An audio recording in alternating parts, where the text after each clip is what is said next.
Hello everyone, in this video I'm going to show you how to create a chat folder in Telegram. So for you to be able to do that, you have to click on the Telegram. Once you have it open, then you click on the gear button, which is the settings icon on your Telegram. Then you scroll down a little, then you tap on chat folders, then you click on it.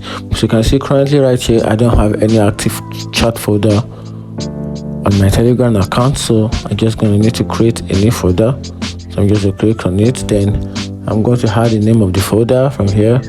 Name of the folder, I'm going to make it, let's say I want the name of the folder to be Nema. Okay, Nema, good.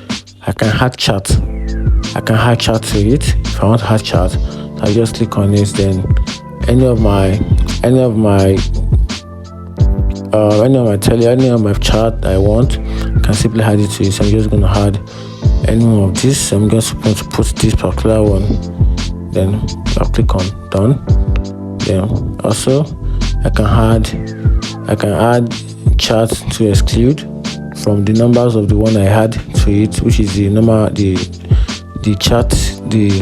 chat added to the folder. I can simply exclude one, and also I can add folder color to the chat, and also I can easily create a link for my Telegram chat folder. And that's it. If you find this video helpful, like and follow for more. Thank you.